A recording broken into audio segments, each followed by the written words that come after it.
All right. Well, I'll go ahead and get started. Obviously, we don't have anybody has to drive tonight, which is good. Thanks for joining us, everyone. Hope you're staying safe and dry at this point in time. I guess a good old winter storm to Colorado. Hopefully, you don't get the 42 inches they're projecting for you up there in Evergreen. But I know anywhere on our side, anywhere from 5 to 12 inches could be down here in the south part of town. So.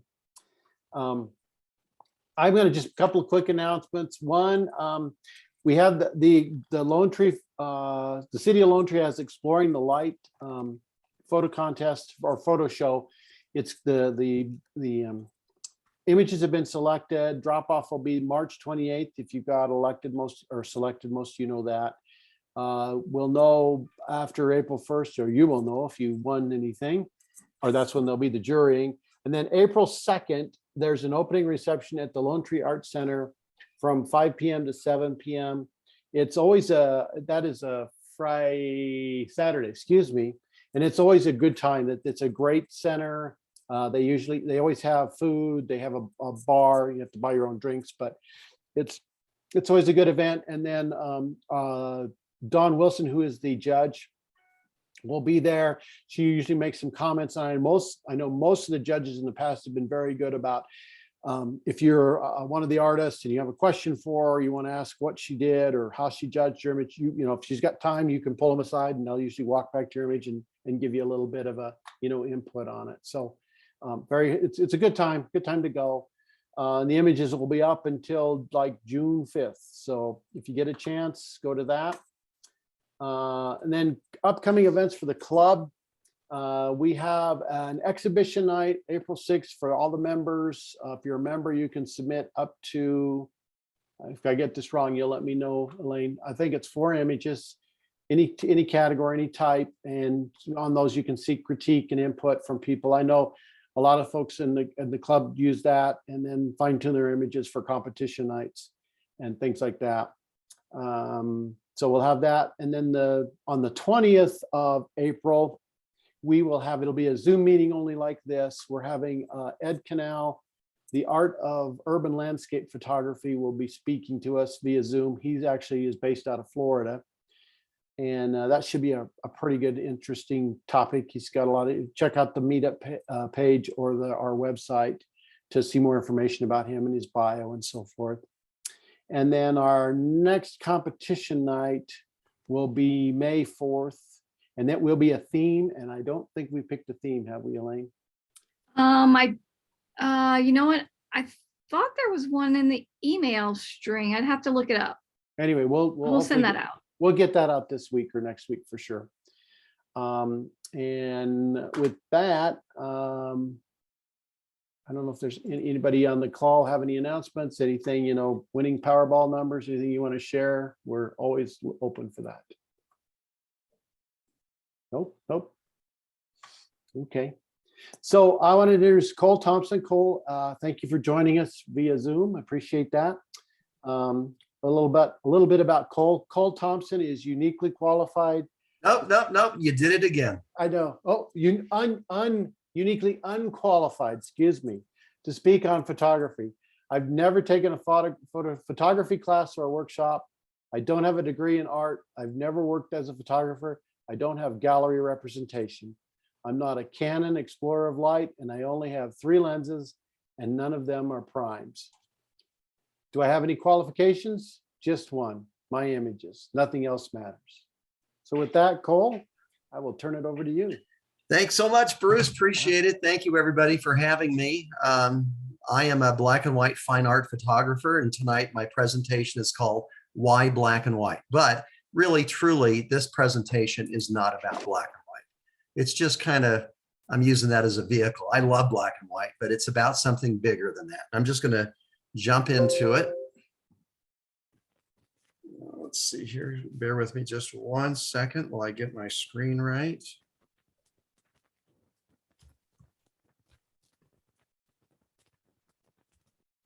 Okay, there we go.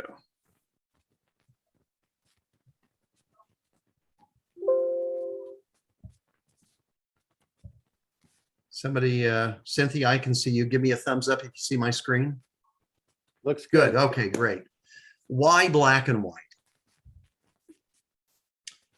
To understand black and white, we first must examine the history of black and white.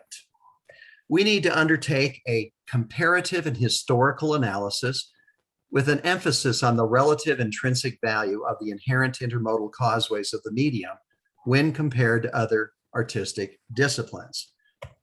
Now, everyone understood that, right? I sure didn't. Unfortunately for you, this is an incredibly boring part of the presentation. So let's get right into it. In the beginning, all art was created in black and white, but then color was invented and the world turned colorful. But then photography was invented and it turned back to black and white. And then Kodacolor was invented and it turned back to color. The end. That's about all we need to know about the history of black and white. Now, how many of you would buy a three-legged dog? Or get on an airplane with only one wing? Or buy a car with no wheels? So why then would we take a perfectly good color image and strip it of all color? Why? It would be like driving a Model T in a Tesla world, or using wet plates in a digital world. It would be like owning a three-legged dog, just incomplete. I'd like to talk about my journey to black and white and maybe why you might consider it. My story begins in Rochester, New York in 1968. I was 14 years old and I was out for a hike one day with a friend, and we came across this old ruin of a home. And I found out that it had once been owned by George Eastman, the founder of Kodak. And so that piqued my interest. And I went to the school library, checked out his biography, and began reading. And before I had finished that book, I had fallen in love with photography and was convinced it was my destiny. And for the next 10 years, I did nothing but photography. Literally, every waking hour was consumed by this. If I wasn't out shooting, I was holed up in the basement darkroom or looking at the works of the great masters. And as I looked at their images, I was always drawn to a particular type of image. They were dark images. They were contrasty images. They were images that would actually cause a physical shudder to go through my body when I saw something that I loved. And they moved me and they made me want to create these kinds of images. This is my first fine art image created at age 14. People will ask me though, but why black and white? You were born into a color world. And I tell them, no, I wasn't. I was born into a black and white. Tim, could you please, yeah, thank you. When I was a boy, television was all in black and white. Movies were in black and white. The news was delivered in black and white. My childhood heroes were in black and white. And even our nation was still segregated into black and white. And so I created black and white images. And perhaps they are an extension of the world that I grew up in. Now, for me, color records the surface, but black and white reveals feelings that lie beneath the surface. Or put another way, color is a happy meal and black and white is fine dining. Now, what do I look for in a great black and white image? Well, I mentioned I love a dark image. I love a glowing subject. I love detail, especially when the detail is enhanced with contrast. I love simple shapes, textures, and patterns. And increasingly, in the last few years, my work has gotten more and more simple, often through the use of a long exposure. I'll use long exposures with water, with sky, and I'll even use it with people. This is the Angel Gabriel. It is what I call my most significant image because it was the very first time I had used my vision to create an image. As I stood there, I could see the final image in my head. I was photographing on the Newport Beach Pier in Southern California. It was a crowded day. Literally hundreds of people are walking past me. But because I was using a very long exposure, the people disappeared, except for those few ghosts. The image was interesting, but it was lacking something, a subject. And so I was looking around for someone I could ask to stand in my image when I saw this homeless man eating French fries he had gotten out of a trash can.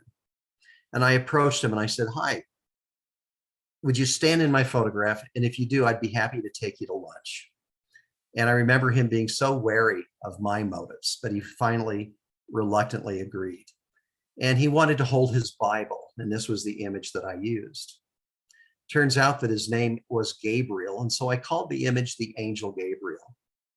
Afterwards, I took Gabriel to a very nice restaurant, and imagine walking in with a homeless person who is barefoot, filthy, and with matted hair. And as we sat and looked at the menu, I said, "Gabriel, order anything that you like." And he said, "I'd love a steak with mushrooms and onions." And when the waitress brought it, he ate his meal with his hands. It turns out that Gabriel had been a drug addict, but was now clean. And I also found out that he had come from Romania, and I'm half Romanian, so that gave us something to talk about. As we were getting ready to part ways, I found out that his father lived nearby, and I said, "Gabriel, give me your father's address. And if I sell any of these images, I'd be happy to share a portion with you." To which he replied, "Give it to someone who can really use it. I have everything that I need." And Gabriel walked away with his only two possessions, that Bible and his bedroll. Well, every year I go back to Southern California several times a year, and I always go back to the pier to look for Gabriel, but have never seen him since. So how do you learn to photograph in black and white? Well, here's what I do. First, I put my camera into monochrome mode and raw mode. And the "and" is the important word here. In monochrome mode, it lets you see the image in black and white on the back of the camera. That's the best way to visualize it. But because you're also in raw mode, it saves the image in color. Now, why would a black and white photographer want to save the image in color? Because I don't want the camera to make black and white decisions for me. This upper left image was created by the camera in black and white. The lower right is the color image that I converted to black and white. And never photograph in monochrome and JPEG, because then you're going to save the image as a black and white image and you won't be able to do the conversion. Next, learn how colors translate into shades of gray, because black and white's largely about contrast. And learn how to manipulate those shades of gray by the black and white conversion program. And I'll talk about that a bit later. And then the most important thing, think in terms of shapes and contrasts and composition. I think of a black and white image as a naked image. There is no color to hide behind. If you don't have a good composition, you don't really have anything. And what subjects look great in black and white? Well, I actually think they all do, all of them, except for one, unicorns. Those should always be photographed in color. Now tonight, I'd like to give you a sampling of some of my work. I'd like to show you images from each of my different portfolios, interspersed with some of my photographic philosophies. Now, a portfolio is simply a group of images that are related or tell a story. And I resisted forever creating portfolios. I called myself a photographic grazer. I just like to wander about wherever the grass was greener. And I created some good images, but they weren't related in any way. Well, a few years later, I decided to submit my work to Lenswork, a black and white publication. And the submission guidelines are pretty simple. Send 15 to 25 images on a single subject. And then it said, "Do not send us your greatest hits." And I thought to myself, well, he's never seen my greatest hits. And off they went. Well, they came back in just a couple of days with this hand-scrawled note that said, "Pick one image and send me 15 on that subject." And that was the start of my very first portfolio, grain silos. Where I live, I'm on the edge. Well, you guys know this. What am I saying? On the edge of the Great Plains. And everywhere you go is a grain silo. They're at the heart of every small farm and the center of every small town. And so for 9 months, I traveled the plains, photographing silos, not as objects of utility, but trying to see them as objects of art. The big takeaway I had from this project was, I love projects. I don't know why I resisted for so long. I think it's because in my mind, it took years to complete a project. Now I'm sad when I don't have a project. And that was my very first portfolio to appear in Lenswork. Now I've heard you don't consider yourself a photographer. No, I think of myself as an artist who uses photography. But for 35 years, I did think of myself as a photographer, and I had a photographer's mentality. As a photographer, I almost worshiped my equipment. If you were to watch me, you'd think it was more important than the images I created. But now, as an artist, my God is the image, and my camera is simply a tool. As a photographer, my goal was to document what my eyes saw. But now as an artist, my goal is to show you what I'm seeing in my head through my vision. Now, there's nothing wrong with documenting, and there's nothing wrong with being a photographer, but I wanted to do more. I wanted to create images. Melting giants. A few years ago, I overheard two men talking about these incredible icebergs that came along the coast of Newfoundland. So I hopped in my car. 1 month later and 9,000 miles later, I created this project. When I got there, it was, to me, a very sad story. These icebergs begin their life in Greenland, where they break off from a glacier, spend 9 to 12 months until they come along the coast of Newfoundland. There, they break into these smaller pieces and they run aground. And rocking in the surf, they break apart and end their life as a 30,000-year-old ice cube on the shore. Because I saw that as a sad project, I didn't do it in bright blue colors, but in very dark black and white with very high contrast. That was my favorite iceberg from the series. But these are the conditions I was actually working under: very bright blue skies, delightful weather. To give you a sense of scale, those large icebergs, you can see one in the horizon on the far right. That was probably 4 or 5 times the size of an aircraft carrier. They were massive. They then broke up into those smaller pieces out there where they ran aground. Ansel Adams. When I was a boy, Ansel Adams was, well, not just my photographic hero, but everyone's. He was the one we looked up to because he brought black and white to the masses. Probably to this day, if you asked someone who is not a photographer to name a famous photographer, they would say Ansel Adams. Well, I loved his work so much that I tried to imitate his style and his contrast and his darkness. I'd even go to Yosemite, where I would try to find where he stood for his iconic shots, and I would try to recreate them. There was no greater compliment than anyone could give me than to look at one of my images and say, that reminds me of an Ansel Adams. And I'd beam with pride. Well, a few years later, I decided to go to Review Santa Fe. That's where you take your work and you show it to experts in the field, hoping to be discovered. And I got to the very last reviewer of a very long day, and I showed him my work. He looked at it very briefly and then brusquely pushed it back to me and said, "It looks like you're trying to copy Ansel Adams." And I said proudly, "I am. I love Ansel Adams." And he then uttered something that would change not just my photography, but my life forever. He said, "Ansel already did Ansel. What can you do that exhibits your unique vision?" We'll talk about a violent epiphany. It suddenly occurred to me, was it really my life's ambition to become known as the world's greatest Ansel Adams imitator? Can you imagine me being introduced as your speaker tonight like to introduce Cole Thompson, who is the foremost imitator of Ansel Adams' work. Or did I have something of my own to say? And that set me forth on a 2-year journey to find out if I had a vision. Monoliths.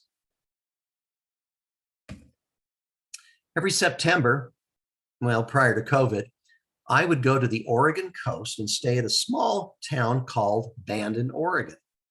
First time I saw it, I fell in love with it because it's got this incredible 2-mile stretch of beach with these monoliths that stick straight up out of the sand. And so every year I go, and don't just limit myself to Bandon, but I go up and down the coast. And every year I go, the weather is a little bit different. Every year the light is a little bit different. But more importantly, every year I go, my vision is just a little bit different. I always come home with something that I love.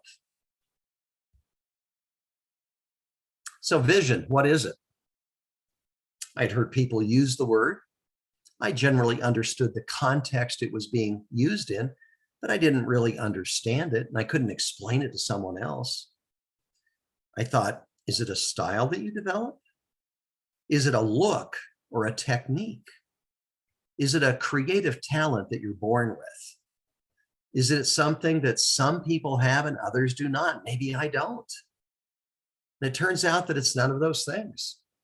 Vision is simply the sum total of our life experiences that allows us to see the world in a unique way.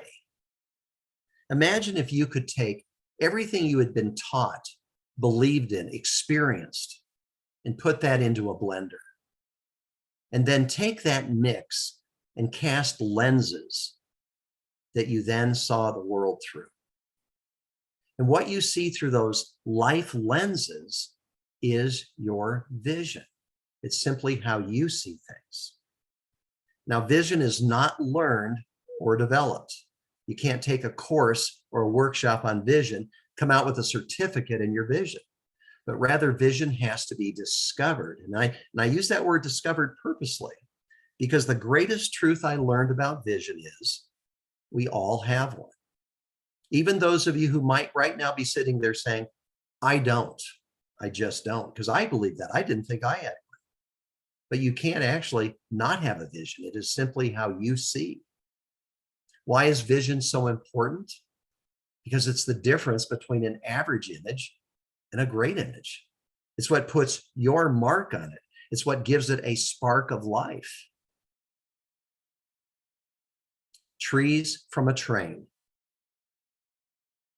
In the 1970s, I lived in Alaska, but sadly, I never went back. Never went back to see old friends, never took the family there on a vacation to show them where I had lived. And I always regretted that. And then in October of 2019, just before COVID, I had a friend call me up who said, hey, I've got one of those 2-for-1 ticket deals and I'm headed to Alaska. Would you like to join me? And I jumped at the chance. I didn't know what I wanted to do when I got there photographically, but I did want to take the train from Fairbanks to Anchorage. It is this 12-hour train ride through the most rugged and isolated parts of Alaska. And we were lucky because on that day, it was snowing. Well, the first thing you do when you get in a train is you get to a window seat. And I got my camera out and started looking for something to photograph. And I quickly realized this was going to be pretty tough because you're basically driving through a tunnel of trees at 50 miles per hour with snow. So the next thing I did is I went between 2 of the cars, opened up both doors, and began shooting outside of the train. And the only subject really there was trees. So I started photographing the trees. Then I started panning with the trees. Then I thought, what would happen if I used a long exposure and I panned with the trees? And the result I got, the first shot was, wow, what is this? This incredible swirling motion. And so for the next 12 hours, I just played with it, trying different techniques to see if I could control this swirl, as I called it. Had a blast. It was 12 hours of pure fun.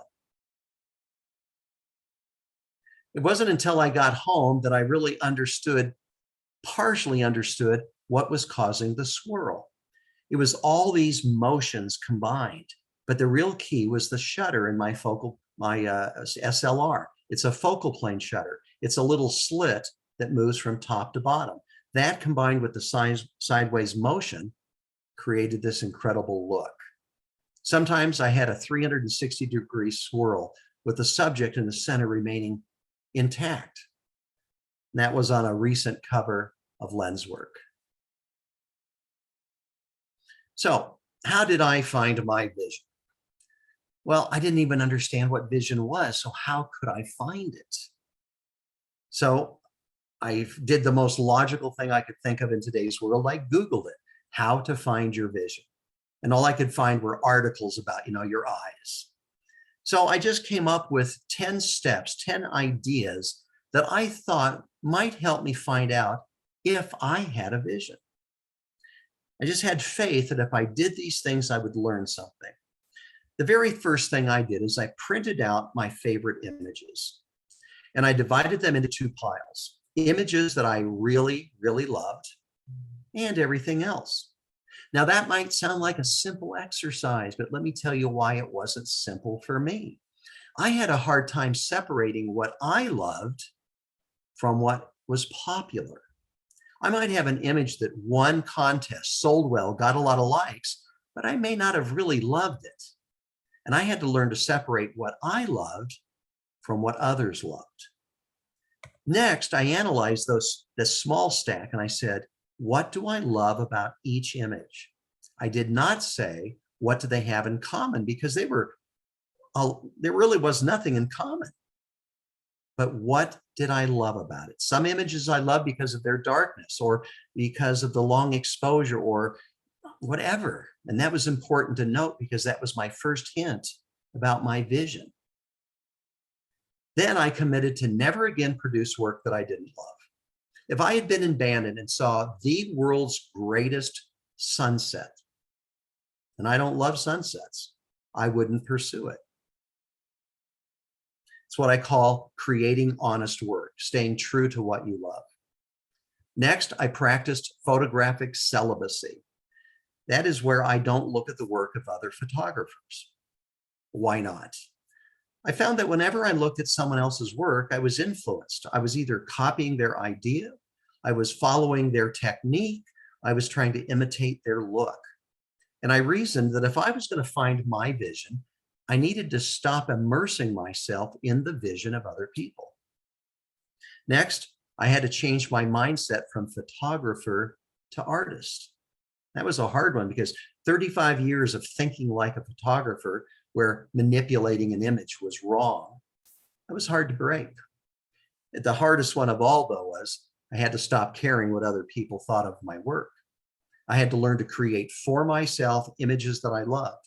And if it turned out that I loved an image and no one else did, I had to learn to be okay with that. And it took me 2 hard, gut-wrenching years to find my vision.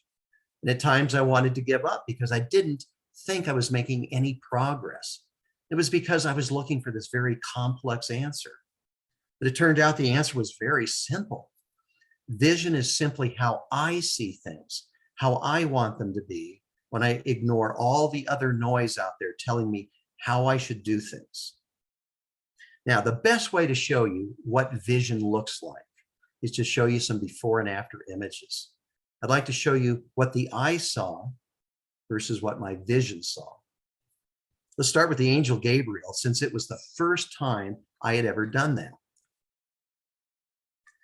As I stood there, I knew what the final image would look like, and it becomes this roadmap in your head. And it influences how you shoot it, but more importantly, how you process it. Here's my before and after. And I was pretty new to Photoshop at this point in time. This is called skeleton, a pile of bones I found along the river in my hometown, exactly as they lay. And I remember as I stood looking down on those bones, I could see this very dark images, all this dark leaves with these bright bones sticking out. But the eye saw something different. And I never let technique get in the way of my vision. Once I have the vision, that's the hard part. Finding the technique is the easy part. This is Windmill and Moonlight. I photographed this above Grand Island, Nebraska on a very, very cold night. It had just snowed. The sky had cleared and we had an almost full moon. And it was a tough exposure situation. And so I just did, I knew what I wanted it to look like, so I did what made sense to me. I shot one image for the top half of the final image and one for the bottom, and cut and pasted the two halves together in Photoshop. Now, some people will say after seeing these images, I realize I need to learn a lot more about Photoshop. And that is exactly not my point. Some people think you got to get the skills first before you can express your vision. And I got to tell you, I so disagree with that approach. You'll never get there. There's too many tools to be learned. I believe in finding my vision of the image first, and then I obtain the skills to express it. When I created my images from the ghost of Auschwitz-Birkenau, I didn't have any experience creating these ghosts. In fact, the first time I had really noticed the ghosts were with the Angel Gabriel, where a couple of people had lingered and just created some faint outlines. But the idea was the important part. As you can see, the image from what the eye saw was drastically converted into what my vision saw. And I learned the techniques needed to do it. This is my favorite iceberg from the Melting Giant series. And it almost didn't make it into the portfolio because it was rocking so badly in the surf, I couldn't do a 30-second exposure, which all my other images were. So what I finally did is I just said, you know what, I'll just take a still image and I'll figure a way to convert it to make it look like a long exposure. And later in Photoshop, I did. So I never let the technical challenges stop me from pursuing my projects. Lastly, this is one of the images from my Power Line series taken in Idaho. And I realized that as some people looked at that scene, they may have chosen to produce that in color. And that's okay if that's your vision, but I see in black and white. Now, my post-processing is incredibly simple. I typically use only 6 tools in Photoshop. Here's the 6 tools. Now, I'll just run through real quickly how I process an image. First thing I do is I bring my color image into the raw converter. That's where I convert it to a TIFF file. And I just play with those sliders there and just play with them until it looks as close to my vision as I can get it. Next, this is where some of the magic begins. I use the black and white conversion program in Photoshop. And it's got these color sliders that allow me to drastically change the look of the image. Let me give an example. This image, all 4 images are the same, except for I changed 2 of the color sliders. Look at the lower right and how black the sky is. And then look to the left and how bright the sky is. And look at the difference in how the clouds are portrayed. It's really an amazing tool, and it's a critical step in the creative process. And that's why I never let the camera make a black and white decision, nor do I just simply desaturate my images in Photoshop and let Photoshop make a black and white decision. Third step is I adjust my levels, which simply means I make sure that my image has a true black and a true white. You can't trust your eyes in the monitor. You have to use your histogram. The fourth step is to dodge and burn. And that simply means that I can use a pen and a tablet to do very detailed work on the image without affecting the entire image. So for this image, I vignetted and darkened the sky. I increased detail in my highlights, and I burnt down some distracting detail in that foreground. Step 5, I add contrast. I love contrast, but I add it for a more practical reason. Whenever you print something, it will never look as good as the monitor. So by adding contrast, I can compensate for that and give it some extra punch so it gets as close as you can to that monitor image. And so the 6th step, simply I spot it to get rid of all that dirt spots off from my dirty sensor. Those are the 6 steps. And there's a before and after. Now, Popular Photography called me the Photoshop heretic because they said I used everything the wrong way. And, you know, for the longest time, I was embarrassed to let anybody see my post-processing because my friends are talking about these incredibly complex processing methods using layers and masks and all this stuff that I don't even know how to do. And I'm not suggesting that you need to use my 6-step process to convert to black and white, but I would like to illustrate you do not need a complex or complicated process. Now, I would like to share with you the secret to post-processing. It is knowing what you want to do, not knowing how to do it. Anyone can learn how to do it. It's having that vision that is your roadmap. Whenever I stand in front of an image, a scene, I always have a vision, not a religious experience, but a picture, if you will, in my head. And that becomes my guide for the rest of the post-processing. Isolated. Isolated is a very simple project about isolation, expressed through trees. This is what I call an open project, simply meaning I haven't completed it. And I have several of these at any one time.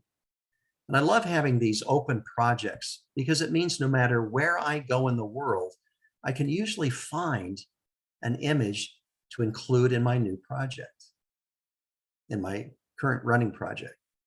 When I was up photographing the icebergs, I had heard about the Bay of Fundy and I wanted to go see it because it has the highest tides in the world, over 55 feet. And I wanted to shoot these Hopewell rocks at high tide. But unfortunately, when I got there, it was low tide. So I positioned myself down at the bottom steps going down to the bay and waited about 10 hours for the tide to come in. And by the time it did, my tripod was partially submerged. And it was so dark, I had to use an 8-minute exposure. Now, unfortunately, those Hopewell rocks just eroded and fell down a couple of weeks ago. So they are no more, at least not in their current form. So when you go to a new location, how do you prepare? Well, I don't. I do only 2 things when I go on a photo trip. I book a flight, I rent a car. That's it. I do not book hotels. I do not look at other photographers' work from the area. And I never, ever, ever purchase a guidebook to see the must-see sites. Now, why not? Why don't I want to see those must-see iconic sites? Because they've been photographed 1 billion times before by 1 million other people. I always laugh when I go to Death Valley and I see every morning dozens, if not close to 100 people, all lined up, ready for the light to hit Manly Beacon so they can all take the same shot. When right behind them is this image that most will never see because it wasn't in the guidebook. Ukrainians with eyes shut. This is a project that really didn't make a splash when I created it back in 2008, but it suddenly has new meaning and relevance. My son was serving in the Peace Corps, and so was his future wife. And so my wife and I went out to visit him. And as is my practice, I made no preparations. I just hoped and trusted I would see something that would inspire me. Well, when we got there, I spent 3 days looking and didn't see anything. And I was starting to get nervous because I'm counting down days remaining. The people were interesting, but I always have a problem photographing people in a foreign land.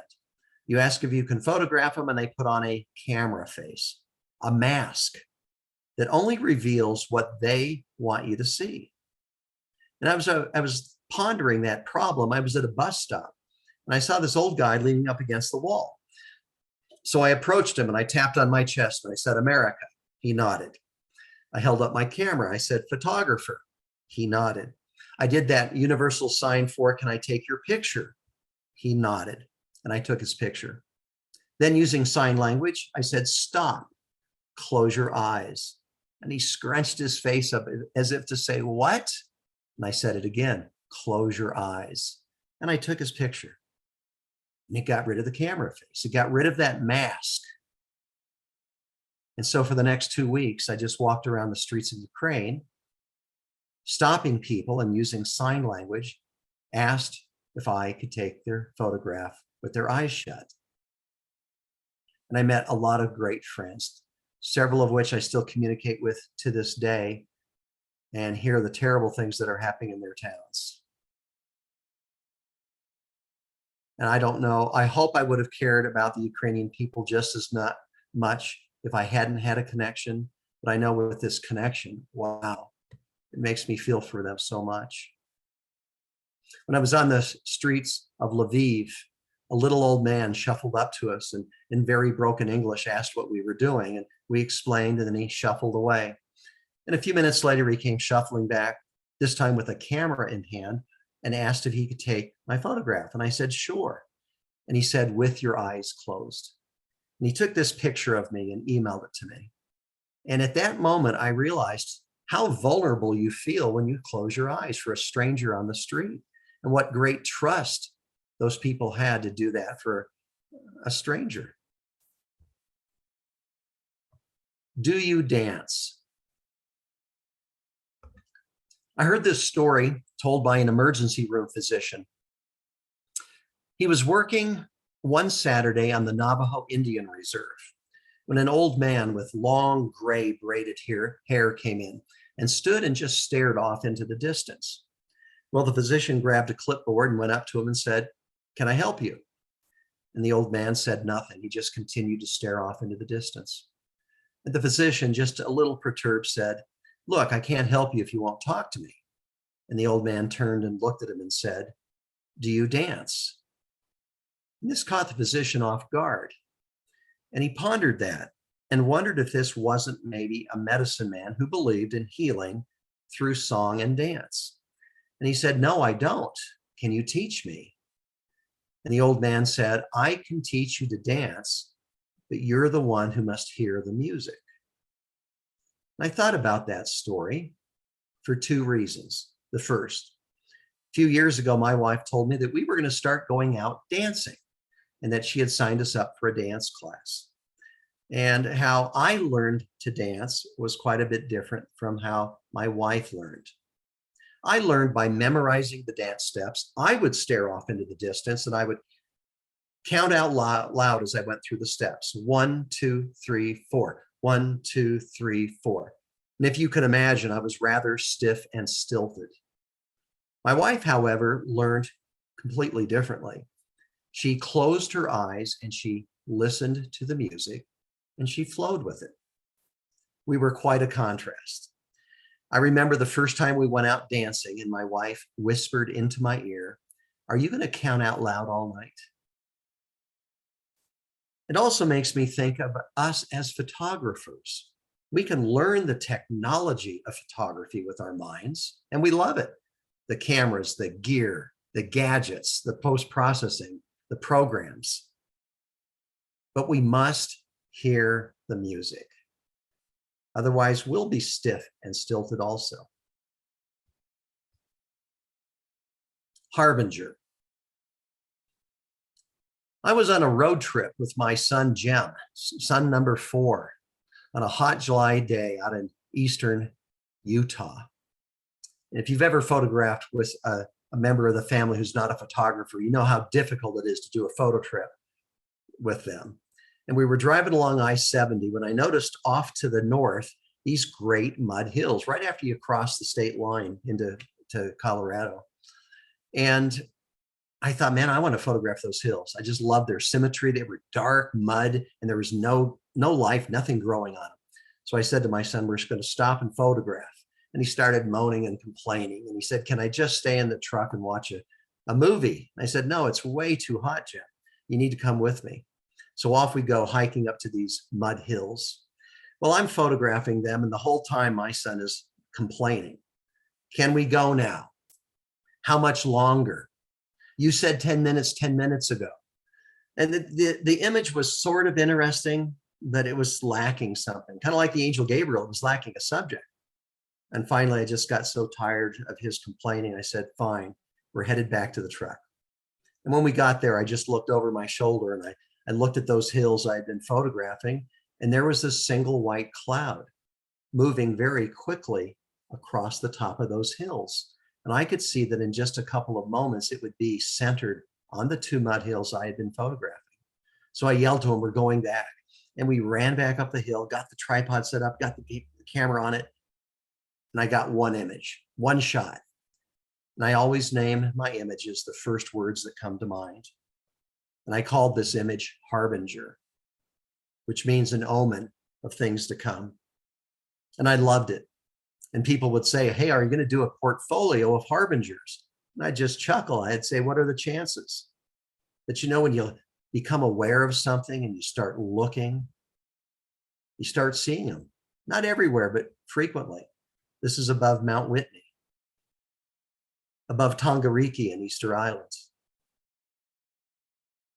above a butte in Arizona. And I lay in this field in western Nebraska for a couple of hours, trying to get the shot I wanted with that cloud centered above the windmill, but it wouldn't center. And it was there in that field that day that I learned that there were two types of clouds. There are clouds that move quickly across the sky, but there are also clouds like this little fellow who stay in the same place and they dissipate and reform, but always in the same spot. And I'm kind of glad. I think I like it better off center. So how important is equipment when creating an image? Well, not nearly as important as we think, and certainly not nearly as important as your vision. A story. A famous photographer was invited to dinner by a wealthy New York socialite. She greeted him warmly at the door and said, I love your work. You must have a fabulous camera. He said nothing. At the end of the meal, he thanked her profusely and said, that was delicious. You must have a great stove. Now, hopefully we all understand the absurdity of a great stove being responsible for a great meal. And yet sometimes as photographers, we act as though our equipment is the key to a great image. If I had to choose between the world's greatest equipment, but I couldn't have my vision, or a simple Kodak Brownie with my vision, I'll take the Brownie. I am completely comfortable and confident I can create great images with that Brownie. A few years ago, I was in St. Petersburg, Russia, spent all afternoon at the Winter Palace, photographing this line of trees. When I got home, none of the images turned out the way I needed them to, and I was disappointed. Then I remembered that I always take some iPhone shots to share with family on Facebook. And I dug out that shot of those trees, and I took that 8-megapixel small sensor image, worked it, and created that final image. Equipment is not nearly as important as we think it is, and it's certainly not as important as your vision. Moy Standing.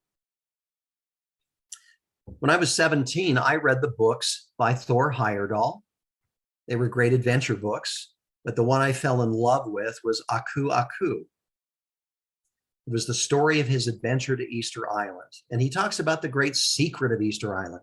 How did they move those stone giants 15 miles across the island? Well, a few years ago, my wife and I were compiling our bucket list. And I just happened to say out loud, I'd love to go to Easter Island. But of course, that's impossible. And my wife said, why? Why is that impossible? And so off we went. And while there, I created 3 portfolios. This is the first of them, called Moy Standing. There are over 1,000 Moy on Easter Island, but only 30 still stand. And they stand on these altars or ahus, and they're very sacred to the Rapa Nui. You don't get close to them, and you certainly would never stand on them. And so this is a rather small portfolio featuring these 7 ahus. And to give you a sense of scale, this is Tongariki. It's the largest of all the ahus, and that's the tallest Moy on Easter Island. And to give a sense of scale, that's a horse standing next to him. was a wonderful trip. It was a lifetime dream of mine to be able to go to Easter Island. And one thing that I always do whenever I go to a new country is I get to know the dogs. I'm a dog lover, and I believe that I can learn a little bit about the people from the dogs. For example, if you go to Moscow and you were to pet a stray dog, you will probably be bit and you will be getting rabies shots. Ask my son number 2. But in Easter Island, all the dogs are strays. Nobody seems to own any of them. And they are the most gentle and kindest animals you'll ever meet. And I think that's reflective of the Rapa Nui people. They hang around these ahus waiting for tourists, and they beg for food. And we fell in love with this guy. We called him Graybeard. We would go by twice a day to feed and water him. Cole's rule of thirds. I was exhibiting a new body of work in Boulder, and it was opening night, and I was at the opening session, and I was entertaining guests. And I had a woman come up and stand next to me, look at one of my images, and she said, "You know, that doesn't follow the rule of thirds." And then she pointed to another and said, "In this one, you should never put your horizon on the center line." And I looked at her astounded because she couldn't see my images. She could only see rules not followed. So sort of in jest, I created Cole's rule of thirds, which states, a great image consists of 1/3 vision, 1/3 the shot, and 1/3 processing. But it's the vision that drives the shot and drives the processing. And for too long, I only focused on the shot and the processing. I didn't have any vision driving it. And so what I created was technically perfect, but soulless snapshots. My favorite quote on vision comes from Helen Keller, ironically. "It's a terrible thing to see and have no vision." The lone man. I'm from Southern California originally and grew up there and spent a lot of time in San Diego, especially at La Jolla's Cove, one of my favorite places to hang out. And I was there one day at the children's pool. It's simply a stone jetty they built to protect the children from the waves. And I wanted to do a long exposure, contrasting the motion of the water against the stillness of that jetty. But there were a lot of tourists out on the end of the jetty, and I kept waiting and waiting for them to leave. And finally, out of frustration, I just went ahead with the shot and did a 30-second exposure. When I looked at the image, I was surprised that most everyone disappeared because they were in motion, except for that one man who stood perfectly still for the entire 30 seconds. And then I realized I'd seen this before. When people stand on the edge of the world and look out into the great expanse, they feel incredibly small and insignificant. And they become very still and very pensive. And they ask questions of themselves that are greater than self. Am I important? Do I make a difference? What's my purpose in life? What's it all about? And at that moment, when they're alone with their thoughts, I call this the lone man. And people would ask me if I posed the people, or how did I get them to stand still for 30 seconds? And I said, no, they don't even know they're being photographed. They just naturally became pensive. This is one I added right in January of 2020, right as pandemic was hitting in Death Valley. And one of my favorites from the Farrell Islands, that's actually my daughter-in-law. And I was so nervous as I created this image because she's up there and so is my son with their baby on his back. And every year, people do fall to their death here at this location.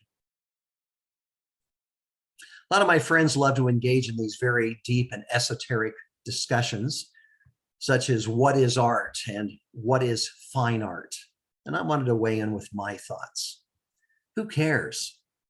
I only ask myself two questions. Do I like it?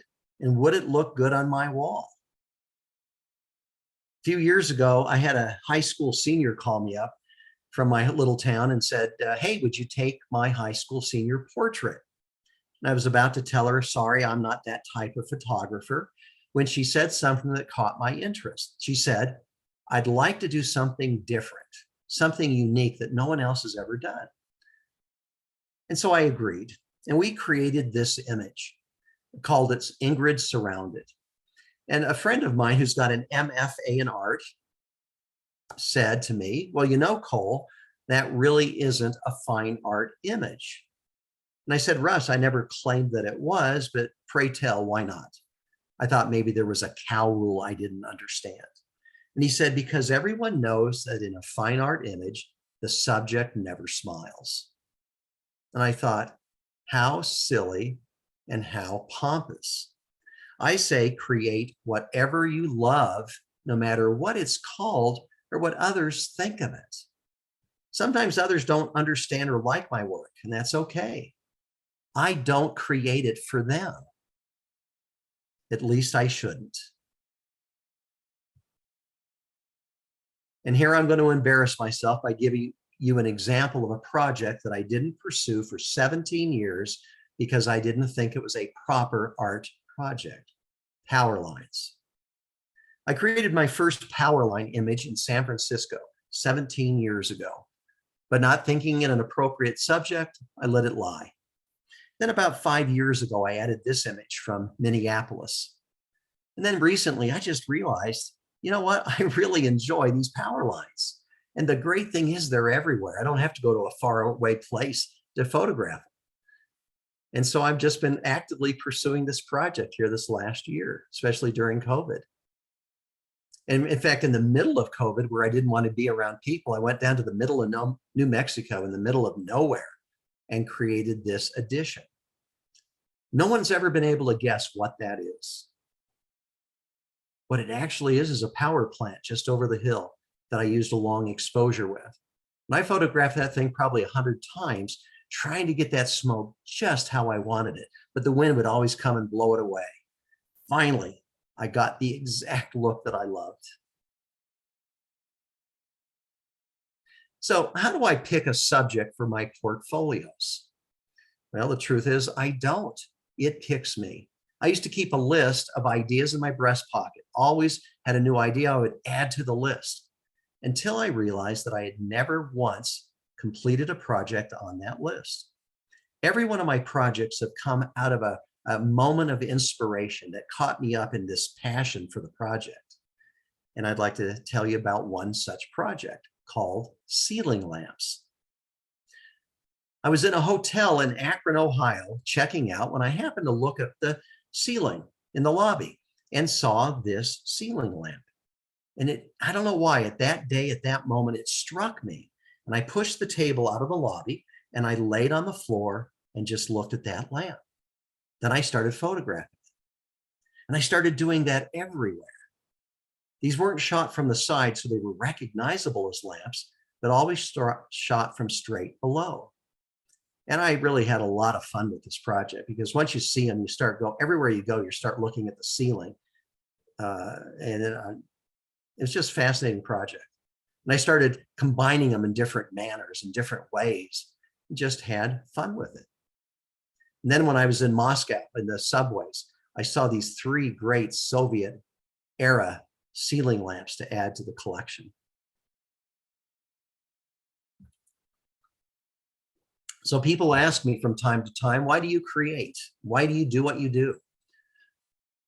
And I thought back to when I was that 14-year-old boy. I remember why I created then. It was just for the pure joy of creating something that I love, to please myself. And then I started noticing I could use that as a tool to get positive feedback. Back then it was a pat on the back. Today it's a like. Then I wanted to win contests because I thought that would prove these were great images. Then I argued I needed to build a resume, an extensive resume, because who would take me serious without an extensive resume? Then I wanted to become famous, the next Ansel Adams. And I went through my money-making phase. And then after 50 years, literally 50 years, I find myself coming full circle and once again creating just to please myself. I've learned that I do my best work when I create for myself and not for others. Linda Ronstadt had this great quote. I mean, It's nice to be acknowledged, nice for your work to be acknowledged, but it's not what you do it for. You do it for the work.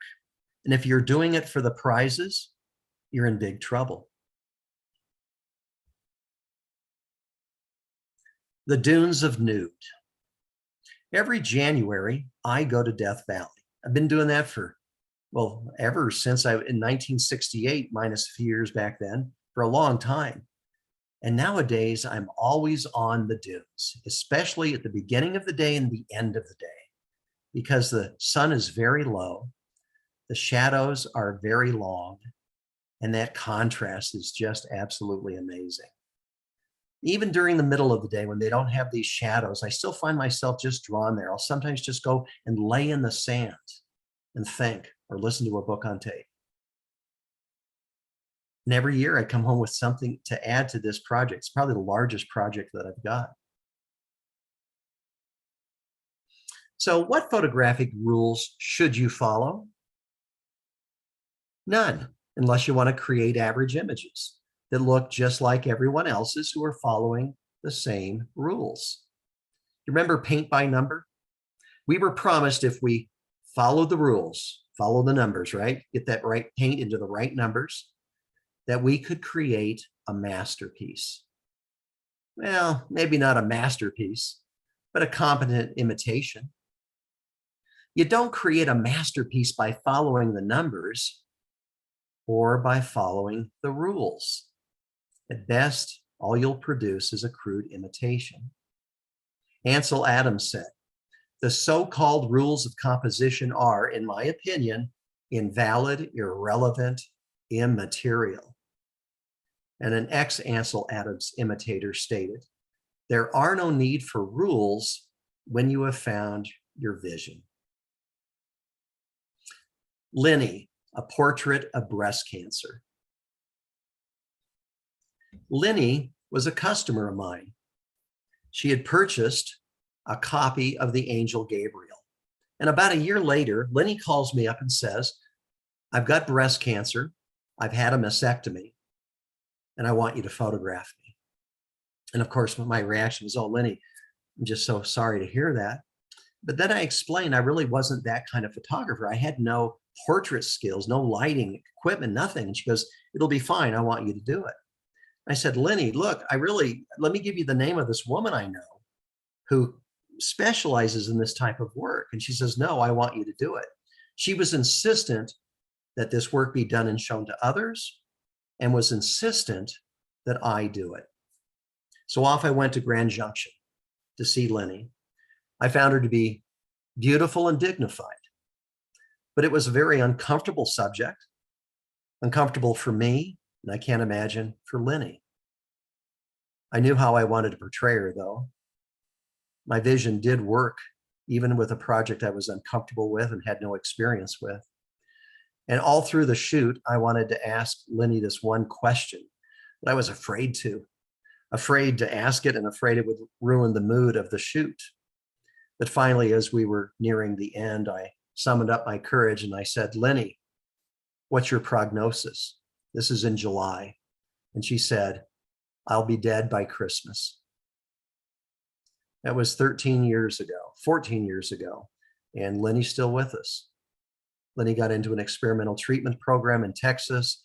It worked, and she now has a renewed lease on life. And I'm so happy that she made me do that project, because sometimes uncomfortable things turn into good things.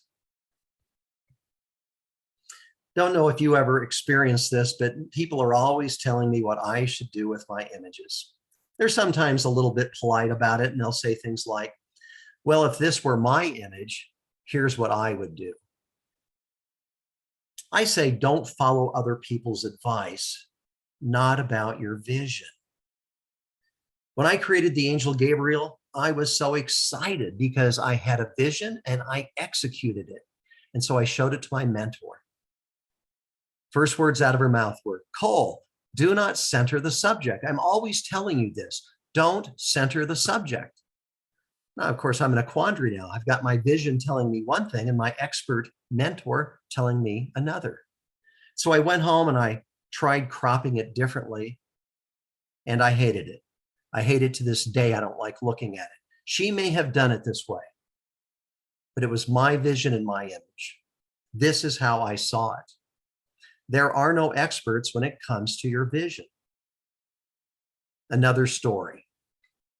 A photographer was exhibiting his very first show. In attendance was a well-known art critic.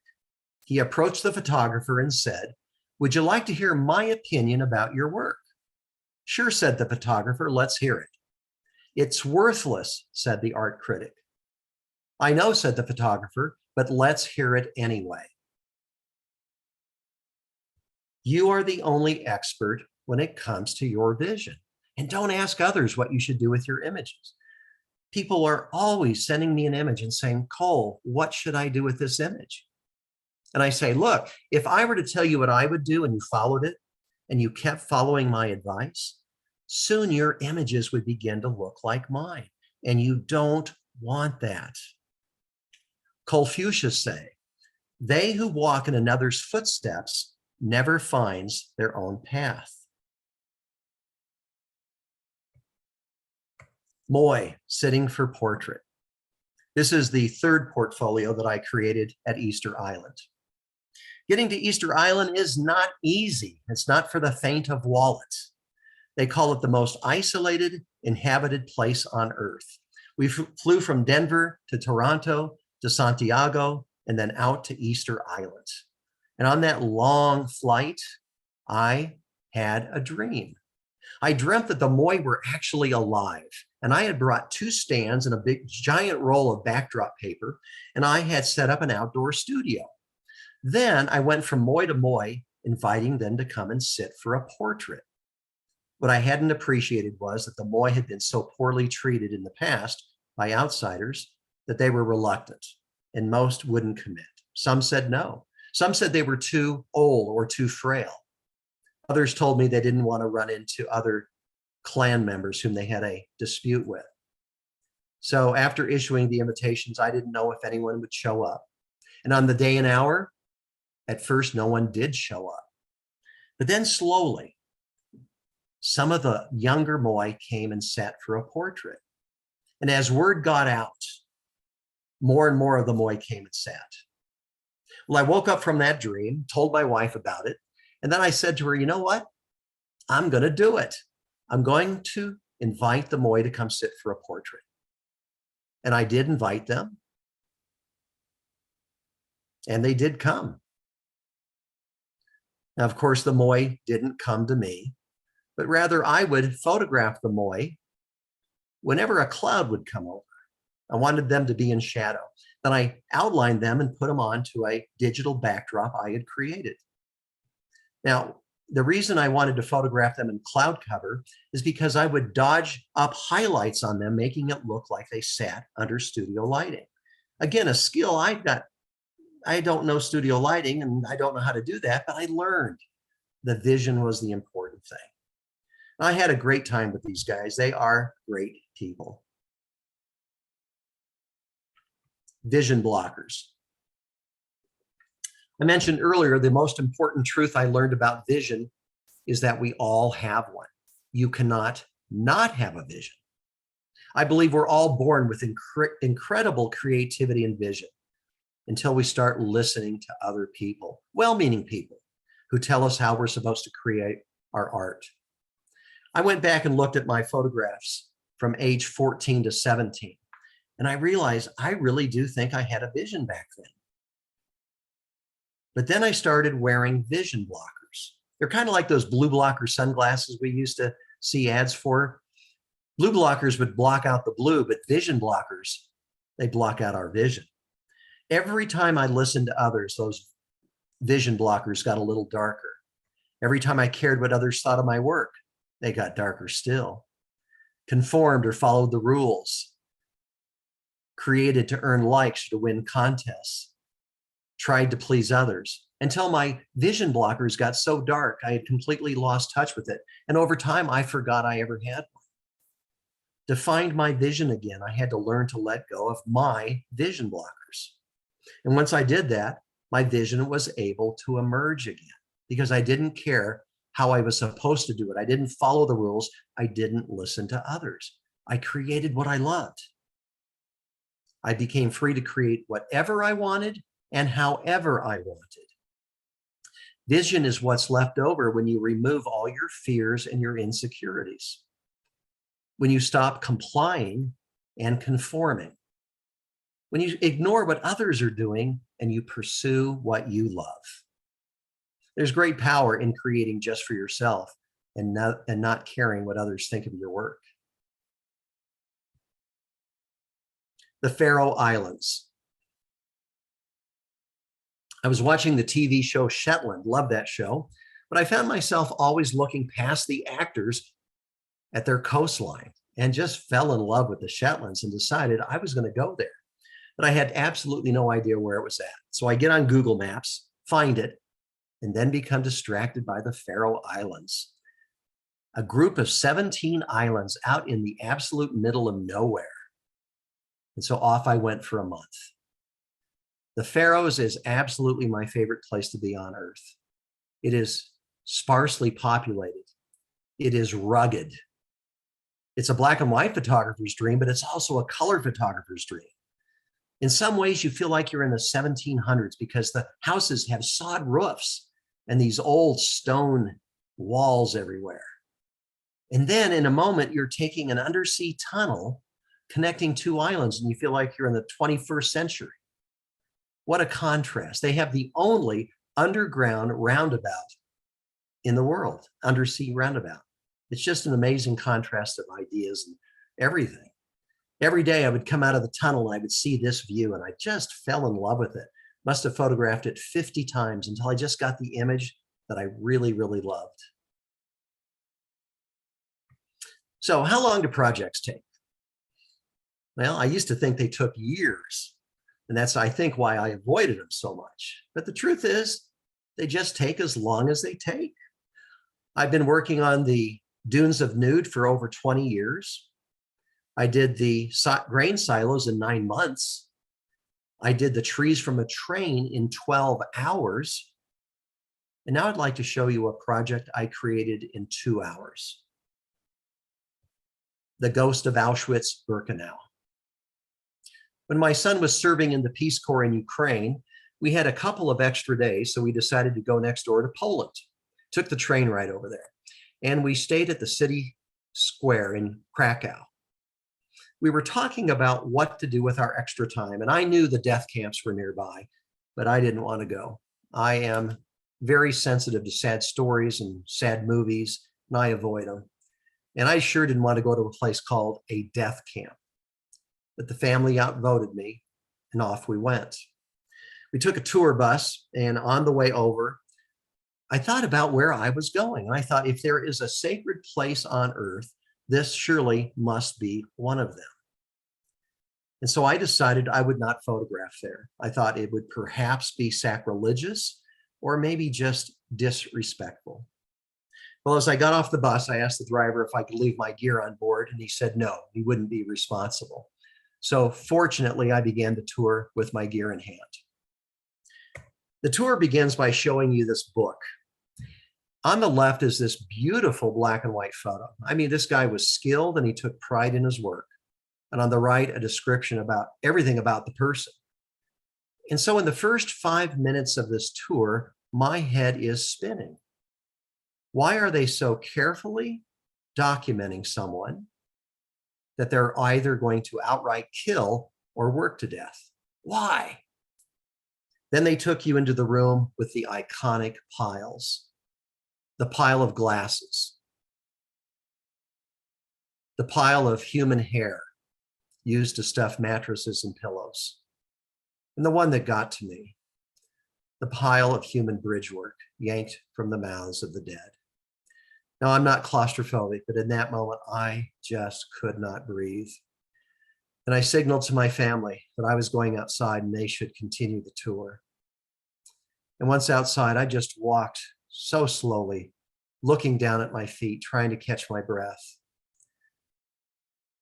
And as I started breathing easier, I then started thinking about my feet and where I walked. And I thought, wow, who else walked in these same footsteps on the way to the gas chamber?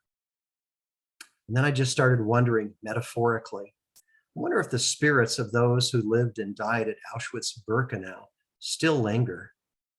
And then this idea just was in my head. I needed to photograph their ghosts. And so I did. Using the other visitors at the camp, in a long exposure, I turned those unsuspecting participants into ghosts. And I faced two great challenges. The first was time. I had only 45 minutes left at Auschwitz and then another hour at Birkenau. So I found myself running from location to location to document, these imaginary images in my head. The second challenge was the politeness of Europeans. Every time I would set up my tripod to take a shot, they would clear out of the way, not wanting to interfere with it. And they didn't understand. I didn't know how to explain to them. I needed them in the shot. So I had to very quickly devise a technique. I would turn my back to the camera. I would play the part of the loud American, and I would get on my cell phone and talk very loudly. And then when they lingered back in, I would use that a remote release to get the shot. This is the only image that I included a living person. And I remember distinctly what I thought and what I still think this image means to me. But I never tell people what an image means to me. But as I've asked people their interpretation, I've heard over a dozen different ideas.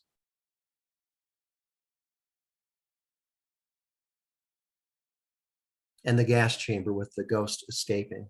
Couldn't bring myself to go in there. Could never go back again to another death camp. But one of the blessings that have come out of this project for me has been my exposure to over 100 survivors. I was exhibiting this work at the Dallas Holocaust Museum. It was opening night of their new gallery. I was the first show to exhibit. And I saw this old woman being pushed around in a wheelchair. And as she got to each image, she would crane her head very far forward and closely examine every image. And I went up and introduced myself and I said, "Hi, my name is Cole, and these are my images." And she raised this bony finger and it was shaking, it was crooked. And she pointed at the images and said, "These are my images." Edith Molnar had been interned and survived Auschwitz-Birkenau. I couldn't imagine what thoughts or feelings must be going through her head. I was also honored to speak at the anniversary of the liberation of Auschwitz-Birkenau at the Simon Wiesenthal Center in Los Angeles, and there got to meet and talk with over 100 survivors. We've all heard the stories, maybe heard audio or video recordings, but I got to tell you, when you're holding someone's hand and they tell you this incredible tale of cruelty and endurance and faith, it's absolutely amazing. So, final tip for the night. What's the easiest way to make money from fine art photography? Sell your equipment. There's not a lot of money in fine art photography, but that's not why I do it. I do it because this is the way I express myself. I'm not good at the written word. I can't express feelings very well. So I hope that my feelings do come through my images. So, summary for tonight. Three-legged dogs are awesome, and so is black and white. The real key is your vision. Forget the rules. Don't follow other people's advice, not about your vision. Learn to let go of your vision blockers. And most importantly, listen to the music. Thank you. I'm going to stop my share now. And maybe just ask everybody to unmute themselves. And I would love to entertain any questions or, more importantly, any thoughts. Cool. Very, very good. Thank you very much. Thanks, Bob. I've never had many questions at the end of this presentation. I'm not really sure why. So I would invite you to unmute and maybe just share your thoughts about any of the concepts that I talked about this evening. Strong and beautiful emotion. I'd be happy to say something. Cole, this is Nancy Levinson. It's my first time with the Lone Tree Photography Club. meetup, and I am sitting here mesmerized by what you just presented. The the reason you're probably not getting a lot of questions is because it takes your breath away. You have just taken my breath away with all of this. Not just the content of what you've provided, but your passion just comes through so deeply. And what may have started out or felt like a hobby, surely you have put it, you have in many ways maybe even superseded Ansel Adams. Well, thank you so much for those very nice comments. I appreciate that. And I'm glad that you were able to attend tonight. That's me. Yes, hi. Oh, there you are. That's me. Sorry, I had my I video see ya. off. Yeah, Steve. just fabulous. Thank you. You bet. Steve, I think you were saying something. I was just commenting how strong those images were and how you added such fantastic meaning. As captivating as the images were, your stories that went along with them and the way you told a story to before you showed the image, I just sat and watched it like a movie. Just what a wonderful presentation. Thank you. Thank you so much. Yeah, Any I just wanted questions? to say, I popped something up there, Cole. You know, one of the first things that always stuck in my head, and I've only been doing kind of photography. I mean, I think I did it when I was 15 and then stopped and then didn't do anything for like 30 years or something like that. Yeah. But anyway, long story short is like, I always remember the words of, you know, whatever you take, try to tell a story, because then you'll have a connection to it, right? Both to you and the listener. And what you brought to the table was, I've never seen a presentation like that, that didn't want you to bring me into your vision. It's all about how to take myself into my vision. So thank you very much for that. That was really great. Thank you. Thank you. Yeah, that's the important thing, not to do black and white if your vision is color, and not to do things the way I do them, but to find out who you are and what you have to say, and really identify your vision blockers. What are the things that hold you back? From a lot of clubs, I hear things like, I got to tell you, the most frequent comment I get from this presentation is, thank you for giving me permission to do what I love. Yeah. And the first time I heard that, I said, oh my gosh, who am I to tell you? And this woman was my age. And I said, at your age, you don't know that you can do whatever you want? You don't need my permission. There is no wrong way to do photography. You can do literally everything that you want, even if everyone says it's wrong. Well, Cole, very good. I think the reason you don't get a lot of questions is everybody's kind of like, you had all the answers. No. It's Yeah. well presented, and Oh, I you think know, we're all awestruck. and awestruck, but it's you give us, it's more of a lot to think about. And as you said, as you're going through it, it's like, oh yeah, I do that. Yeah, I do that. And to be able to just say, let go of all the conventional thought process and everything, and do your own thing, and please yourself. I mean, at the end of the day, that's what you have to do. Yeah, Well, it kind of all sums it up. Do your own thing. Mm-hmm. Well, and I really appreciate that the presentation itself was well thought out, but it didn't lose its connection to people. And it's, I want to say spirit's not the right word, but it's emotion. And, you know, and reminding us that, you know, your photography, our photography is about our emotions and capturing what's our vision and presenting that to the world, regardless of, you know, is it the best quality, you know, is it the best this or the best that, did it follow all the rules and stuff, but Yeah. you know, just making your work your voice. Yeah. And you know, you can apply vision to flower photography, animal photography, you know, every kind of photography we can apply our vision to. In fact, truthfully, I don't think vision really is about photography. I think it's about us and life, being able to do our own thing and learning to please ourselves and not being ruled by others and what they think. So it really has changed my life more than my photography. Well, Yeah, I wanted to make a comment. Go Yeah, ahead. Tim. Yeah, hi. What I heard, what I heard from you, what spoke to me so strongly was, regarding the vision. It's kind of allowing how I see it is like your inner child following the light. I think it was Helmut Newton, following the light, perhaps. And the rules, are tools for people, to understand photography or help formulate their photography, but I never really followed them myself or much studied them.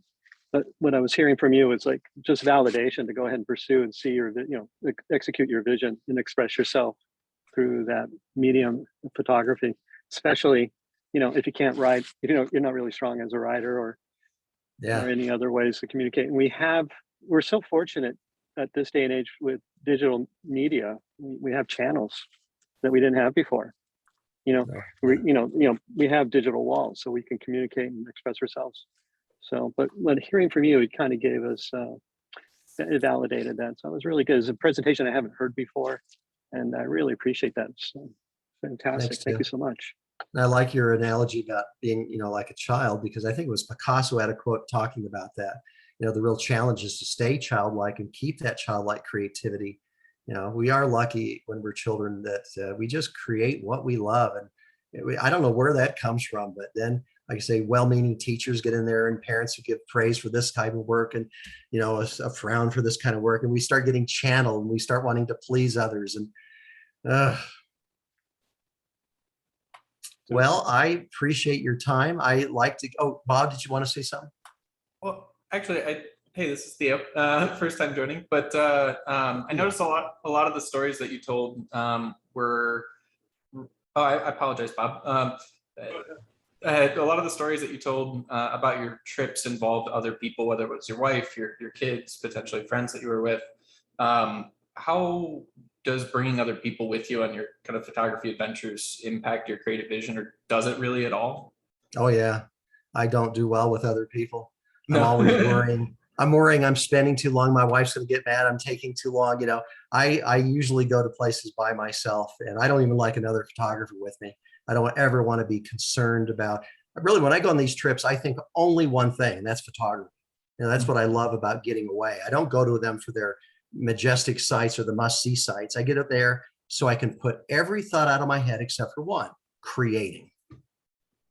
Very nice. So I don't like it. Bob, were you going to say something? Yes, I thought I'd just chime in. But we can't barely hear you, Bob. I'm sorry, my mic was up. Oh, there you are.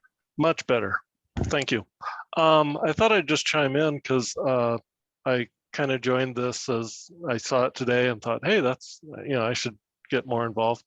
I took or did photography back when I was in high school and college and thought I had a good eye and, this and that. And then digital came along. And so I got a digital camera and I've been out on some workshops and night photography and stuff. And nothing really struck me right. But for some reason, I've always felt exactly what you're saying. I just didn't have words for it. And at the end of the next month, I'm going to be retiring and from work. And I've thought, well, I'm going to get into my hobbies, this, that, photography. And this talk is just timely and it's just going to inspire me to go out and discover what my vision is and pursue that. And I wanted to chime in and thank you very much for that. Thank you. Thank you so much. I mean, so many of us started off in high school and we just kind of got it in our blood. It's a passion we carried most of our life. And I had a full-time career. I never worked as a photographer. And so a lot of my work had to be created, like yours, on the weekends, on vacations, things like that. You had to be retired and, have that freedom now. Well, it's a matter of priorities. I've gone on workshops and this and that, but I've kind of put it on hold for the last couple of years, but I really want to get back into it. And this has really inspired me to go out there and do something. So thank you. Good. Any other thoughts? Okay, well, I always give a print away at the end of my presentation. And how I've learned to do this best is to ask, does anybody have a birthday today? I've never had one yet. Anybody have a birthday in the last week or the upcoming week? Within that, oh, Mine was 4 days ago, Bruce? but okay, 4 days. Can anybody beat 4 days?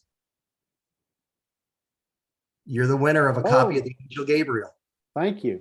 Awesome. Would you, Bruce, would you email me with your address so I can mail that off to you? Sure, yes, absolutely. You have my Awesome. email. Well, thank you. Can very I much. lie and say today's my birthday? You know, I trust photographers. Hey, thank you, everybody. I appreciate it. Manipulate our photos. How could you trust us? Yes. It's, Thank you so much, Cole. Elaine, are you talking? Elaine? Oh, there. I'm talking on mute. We have a question in the chat from Matt Gates about the Farrell Islands. Yes. It says the Farrell Islands are slowly creeping up on my bucket list. Any suggestions on visiting them, time of year or other tips? Well, I've been twice. I was supposed to go a third time this last year, got canceled. It's rapidly becoming the hot ticket. So I'd say the sooner the better. They do seem to be aware of the Icelandic experience and are going to try to not allow it to become Iceland, where, you know, everywhere you go, there's busloads of people. The weather, I go in August because it's the peak temperature. That means it's up around 58 to 60 degrees. That's their summer. But the wonderful thing about August is they have the national holiday. It's celebrating the birthday of King somebody in 10 something, literally 1,000 years ago. And they all weave their own wool and they wear the most incredible outfits, and it's an all-night party with singing and dancing, and it's a spectacle to be seen. So I would go around center your trip around the national holiday. They do have the whaling thing, which is a little disturbing too, which, I do understand that's their thing, and I don't want to be critical, but it's a pretty gruesome thing to see. But that's when I would go, although I'm trying to get my wife to go for 6 months and live there. And I want to go through a winter. We'll see. Really experience today. Yeah. Okay, well, somebody told me once there's a way to save these chats so I can look at them later. And Yeah, we say when I do as I'm recording it, I think all the chats are saved. Can you send those I to can me? send you a transcript. Yeah, once it's. Thank you so much. Because like I said, when I pause this, I will be uploaded to the video part, and audio part will be uploaded to YouTube. And those of you that are on the call, if you Google Lone Tree Photo Club, I'll try to put it out on the Meetup site and our website. It's on our website too, I think. And if you subscribe to our YouTube channel, if you will, when these get posted, as soon as they're available, you'll get an email or notification on YouTube that it's available. And we tend to keep them posted up there for, right now, we haven't taken any down. So Paige, I never heard from you. Oh, I was just going to say thank you so much. It was a true honor to be able to hear you and your presentation this evening, and it's very inspiring for sure for me. I'm sorry we didn't get to meet face to face, but we'll do it another year when we're not dealing with COVID, eh? I would like to do that. Shake Okay. your hand. Okay. Thank you, everybody, for your time. Thank you for yours. Okay. Thanks, Cole. Good night. Good night, Thank you. everybody. Thank you.